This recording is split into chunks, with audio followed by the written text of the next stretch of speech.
Hello, this is Vincent Lasala. I'm a fourth year medical student and I'm going to walk you through this case. So what we have is a 56-year-old male with a history of a motor vehicle collision 6 months ago. At the time of the collision, he was stopped at a stop sign. He was rear-ended. He was wearing a seatbelt. He reports that his forehead hit the steering wheel and he sustained a forehead laceration at the time. He had no loss of consciousness, but said that he was walking around after the accident in an effort to prevent himself from passing out. Um, since the accident, he has had some word finding difficulty, some constant headache, dizziness, nausea. He reports some retching as well, but no actual vomiting. He's had significant neck pain as well. Which is exacerbated by flexing his neck laterally and forward. Um, and he has also had some difficulty with comprehension since the accident. A lot of these cognitive symptoms have been improving for him. His word finding difficulty has largely gone away, and his difficulty with comprehension is improving as well. Early in the course of his illness, he was avoiding talking to other people because he felt that he had difficulty um, communicating with them. And this is a common finding in patients with mild TBI, which he most likely has. His headache has gotten better. At the time of his accident, he rated it at a 9 out of 10, and he now says that it is about a 6 out of 10. It is constant in nature, although worse at night, and he takes an ibuprofen before bed to help prevent that. He says that it has woken him up from a sound sleep in the past. Associated with the headache, he has photophobia, phonophobia, and neck stiffness. With the neck stiffness, he denies any numbness or tingling in his arms, no radiation down his arms. He reports also that his left eye wanders when he feels tired or when he's been looking up for a long period of time. And he denies any depression, anxiety, chest pain, shortness of breath, abdominal pain. He does report some trouble sleeping and difficulty waking up in the morning as well.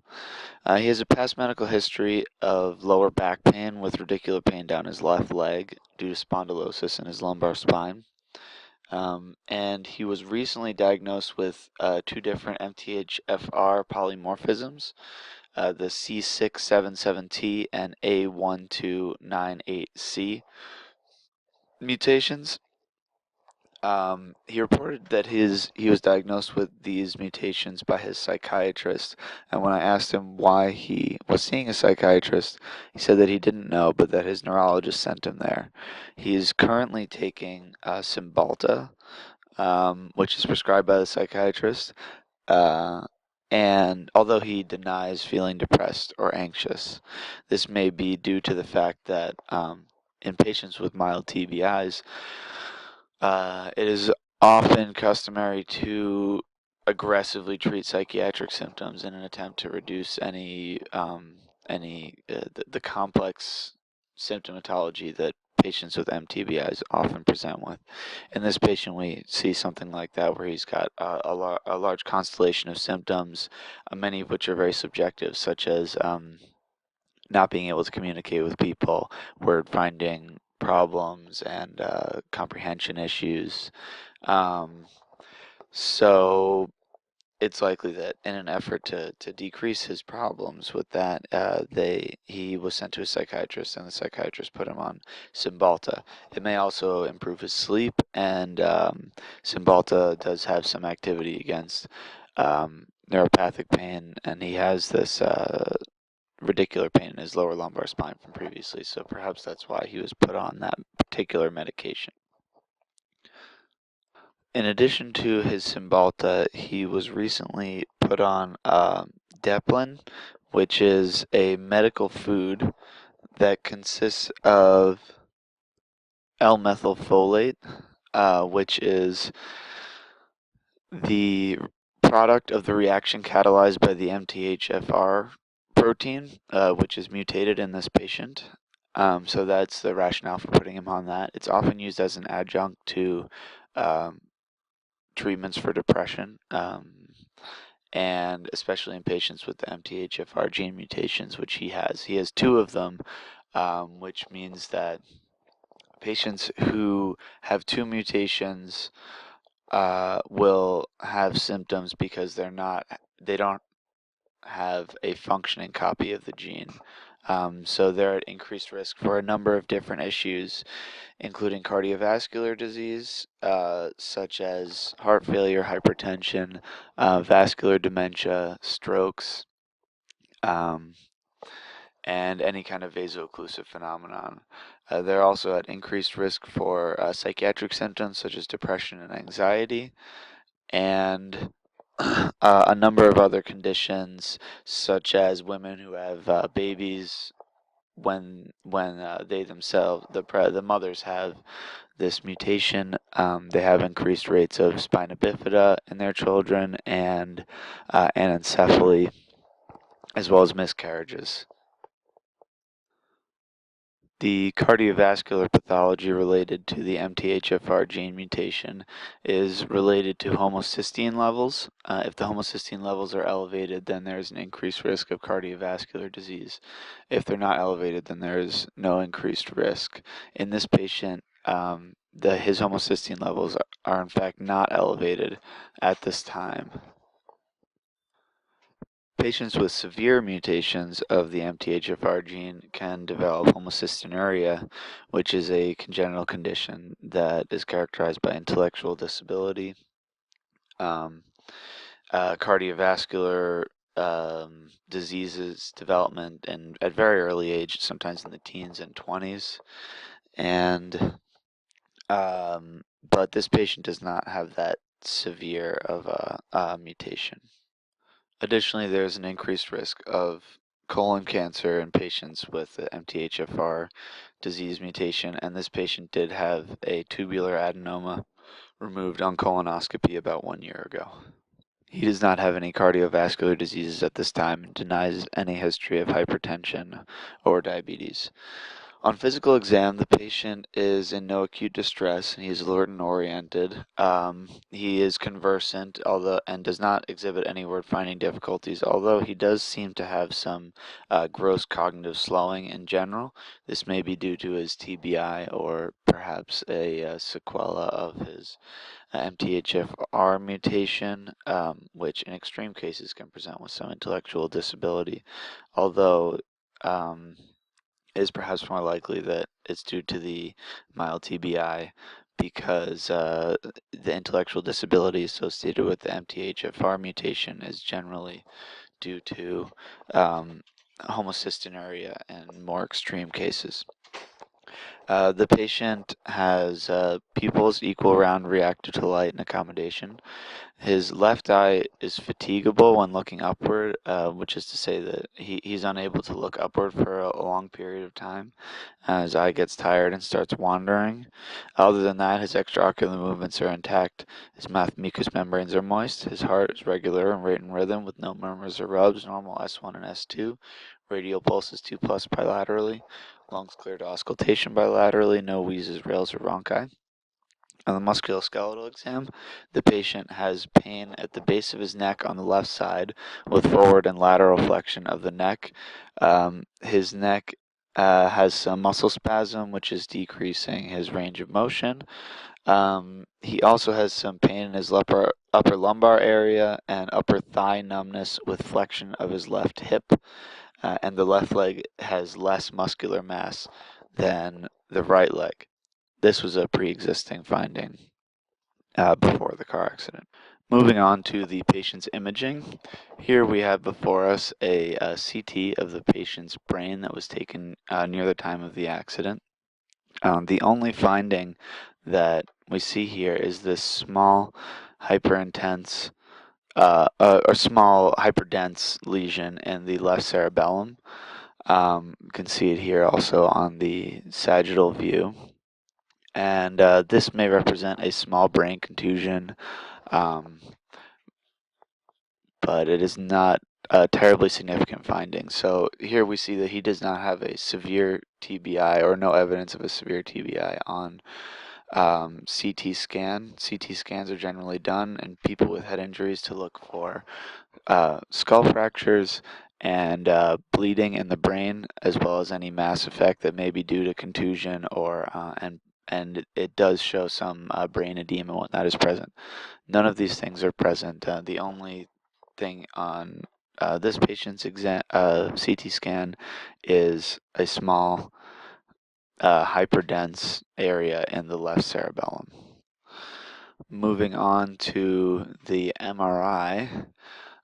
In this image, we see a T2 flare image of this patient's brain that was taken sometime after the accident.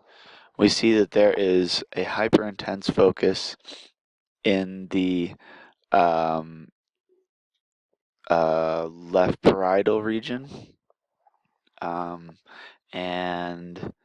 this is from the same MRI. We see another hyperintense focus in the right parietal region, and some more small hyperintensities scattered there, there.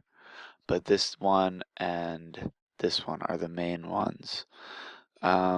So these are findings that are often found in older patients. The hyperintensities on T2 flare images are of unknown significance a lot of the time. They may represent the fact that vessels tend to get leakier as we age, so there may just be a little bit of fluid collecting around there. Another possibility is vascular changes, which may be related to maybe a vascular dementia type picture. This patient does have an MTHFR mutation that could put him at increased risk of vascular dementia, although he has no history of strokes in the past, and he does not have an elevated homocysteine level at this time, so the increased risk for vascular dementia may be minimal for him. Another possibility is another small contusion from his TBI, but this image was taken a little while after the accident, so we would not necessarily expect him to have contusions that are visible on this image. However, MRIs are more sensitive for small, subtle lesions due to TBIs, and sometimes pick up things that CT scans don't. You notice that we don't see these lesions on the CT scan. Additionally, the lesion that we did see on the CT scan, which was in the left cerebellar region, is not present on this MRI. See, that area is clear. This may mean that he had a small brain contusion that resolved, but oftentimes when there is a brain contusion that resolves, you see a small hemosiderin deposition, which we don't really see in this patient. So that may indicate that lesion was of a different origin, or perhaps it just resolved without depositing any hemosiderin. So in this patient, we see a number of different symptoms that are consistent with mild TBI. You have the dizziness, the constant headache, the nausea, the cognitive difficulties immediately after the accident that are improving since the accident, and difficulty sleeping, as well as the eye muscle fatigability can also be due to TBI. Diplopia is a common symptom in patients who have had TBIs. His symptoms are improving, so that is shows movement in the right direction, which is good for him, and that also supports a diagnosis of mild TBI. Other possibilities are that some of his problems may be related to his MTHFR mutation, which does have some increased risk for vascular disease, maybe causing an early vascular dementia in this patient, or may have some aspect of depression, although he denies depression, and uh, and possibly some mild intellectual disability due to uh, previously elevated homocysteine levels, although the patient's homocysteine levels are not elevated at this time.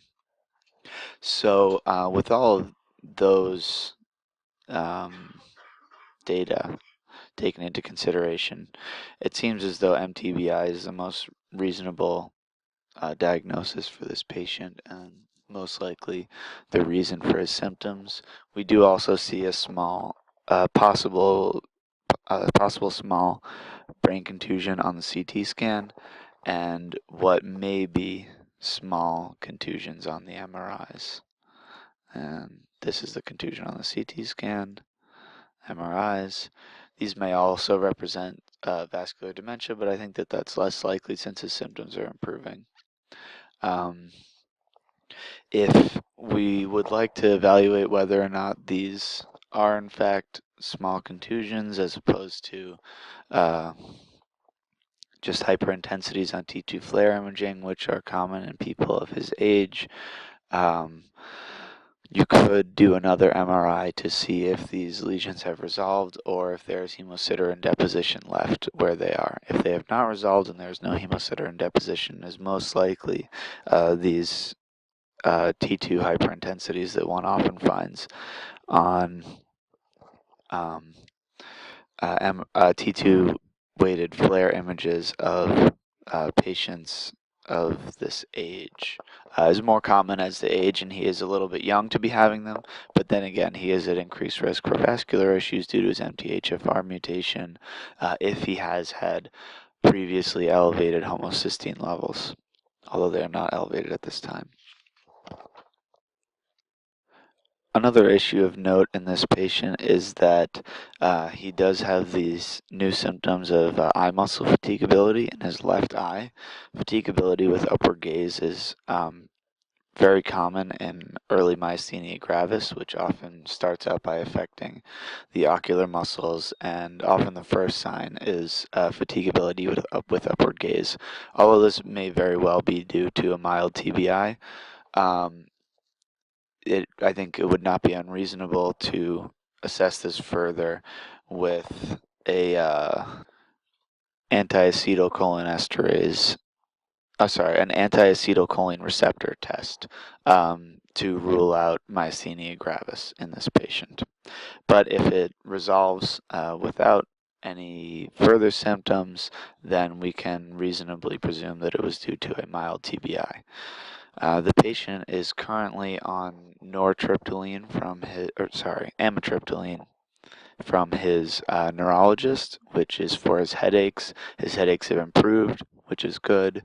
He's also on Cymbalta and Deplin from his psychiatrist, which will hopefully help with his cognitive symptoms, although he denies any depression, so it may be unnecessary. The Deplin will most likely help with any issues that he may have related to his MTHFR mutation, although he does not seem to have had any issues with that in the past, except for a possibility that his tubular adenoma that was removed on colonoscopy may have had something to do with his increased risk due to the MTHFR mutation. Since he does not have elevated homocysteine levels, he is not at increased cardiovascular risk. Going forward, his symptoms seem to be improving.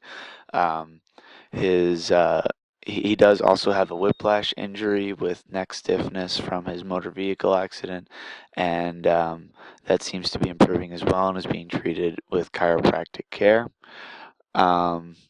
Hopefully, going forward, his post-concussive symptoms due to his mild TBI will resolve completely, and he will be back to his normal self. Many patients with mild TBIs do go on to develop post-concussive symptoms for sometimes over a year. These symptoms can be very debilitating, and often when there are no changes seen on the MRI, and the patients are kind of left wondering exactly why they have these symptoms. Persistent MTBI symptoms may consist of headache, dizziness, difficulty concentrating, fatigue, photophobia, phonophobia, anxiety, and depression. They often suffer from a feeling of overstimulation and difficulty concentrating, and it seems as though this patient did have that early on in the course of his disease. But that is improving as he is reported, and we are hoping that he makes a full recovery and does not end up having residual deficits related to his mild TBI. Thank you very much.